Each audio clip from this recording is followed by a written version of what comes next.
वंदे पुरुषोत्तमम्।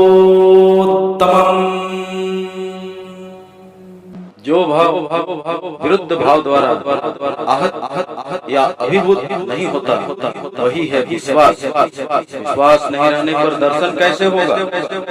कर्म विश्वास का अनुसरण करता है। जैसा विश्वास कर्म भी वैसा होता है। गहरे विश्वास से सब हो सकता है। विश्वास करो, सावधान, अहंकार, अधैर्य और विरक्ति जिससे न आए। जो चाहते हो वही होगा। विश्वास ही विस्तार और चैतन्य ला दे सकता है और अविश्वास जड़त्व, अवसाद, संकीर्णता ले आता है। विश्वास युक्ति तर्क के परे है। यदि विश्वास करते हो जितने युक्ति तर्क हैं तुम्हारा समर्थन करेंगे ही। तुम जिस तरह विश्वास करोगे युक्ति तर्क तुम्हारा उसी तरह समर्थन करेंगे। भाव में ही है विश्वास की प्रतिष्ठा। युक्ति तर्क विश्वास नहीं ला सकता। भाव जितना पतला विश्वास उतना पतला, निष्ठा भी उतनी कम। विश्वास है बुद्धि की सीमा के बाहर। विश्वास अनुयायी बुद्धि होती है। बुद्धि में हाँ ना है, संशय है। विश्वास में हाँ ना नहीं, संशय भी नहीं। जिसका विश्वास जितना कम है वह उतना अविकसित है। बुद्धि उतनी कम तीक्ष्ण। तुम पंडित हो सकते हो किंतु यदि अविश्वासी हो तब तुम निश्चय ग्रामोफोन के रिकॉर्ड अथवा भाषावाही बैल की तरह हो। जिसका विश्वास पक्का नहीं उसे अनुभूति नहीं, और जिसे अनुभूति नहीं वह फिर पंडित कैसा? जिसकी अनुभूति जितनी है उसका दर्शन ज्ञान भी उतना है। और ज्ञान में ही है विश्वास की दृढ़ता। यदि विश्वास न करो तुम देख भी नहीं सकते, अनुभव भी नहीं कर सकते। और वैसा देखना एवं अनुभव कर विश्वास को ही पक्का कर देता है।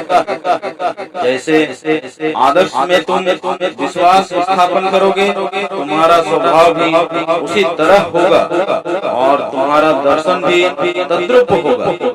विश्वासी का अनुसरण करो, प्रेम करो, तुम में भी विश्वास आएगा।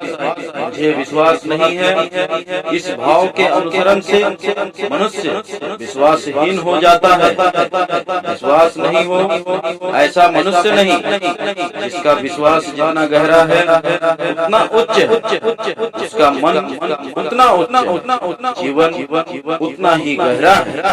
जो सत्य में विश्वासी है वह सत्य होगा ही, और असत में विश्वासी असत हो जाता है।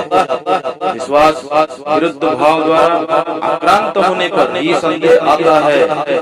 विश्वास संदेह द्वारा अभिभूत होने पर मन जब उसे ही समर्थन करता है तभी अवसाद आता है। प्रतिकूल युक्ति त्याग कर विश्वास के अनुकूल युक्ति के श्रवण एवं मनन से संदेह दूरीभूत होता है, अवसाद नहीं रहता। विश्वास पक जाने पर कोई भी विरुद्ध भाव उसे हिला नहीं सकता। प्रकृत विश्वासी को संदेह ही क्या करेगा या अवसाद ही क्या करेगा? संदेह को प्रशय देने से वह खून की तरह मन पर आक्रमण करता है। अंत में अविश्वास रूपी जीर्णता की चरम मलिन दशा को प्राप्त होता है। संदेह का निराकरण कर विश्वास की स्थापना करना ही है ज्ञान प्राप्ति। तुम यदि पक्के विश्वासी होते हो, विश्वास अनुयायी भाव के सिवाय जगत का कोई विरुद्ध भाव, कोई मंत्र, कोई शक्ति तुम्हें अभिभूत या तुम पर जादू नहीं कर सकेगी। निश्चय जानो तुम्हारे मन से जिस परिमाण में विश्वास हटेगा जगत तुम पर उसी परिमाण में संदेह करेगा या अविश्वास करेगा एवं दुर्दशा भी तुम पर उसी परिमाण में आक्रमण करेगी, यह निश्चित है। अविश्वास क्षेत्र दुर्दशा या दुर्गति का राजत्व। विश्वास क्षेत्र बड़ा ही उर्वर है, सावधान। अविश्वास रूपी जंगल झाड़ के संदेह रूपी अंकुर निकलते ही देखते ही तत्क्षण उसे उखाड़ फेंको, नहीं तो भक्ति रूपी अमृत वृक्ष बढ़ नहीं सकेगा।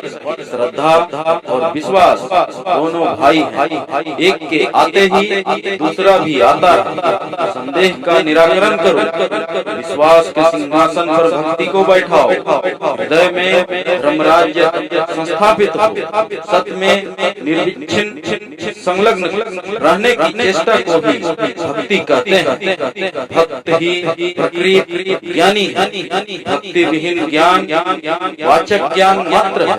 तुम सो अहम ही बोलो या ब्रह्मस्मि बोलो, किंतु भक्ति अवलंबन करो, तभी वह भाव तुम्हें अवलंबन करेगा, नहीं तो किसी भी तरह कुछ नहीं होगा।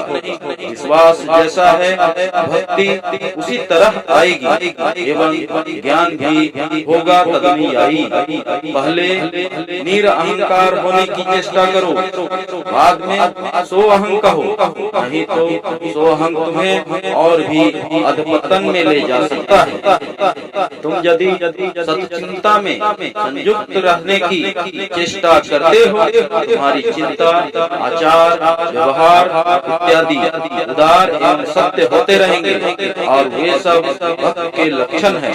संकीर्णता के निकट जाने से मन संकीर्ण हो जाता है, एवं विस्तृत के निकट जाने से मन विस्तृत लाभ करता है। इसी प्रकार भक्त के निकट जाने से मन उदार होता है, और जितनी उदारता है उतनी ही शांति। वंदे पुरुषो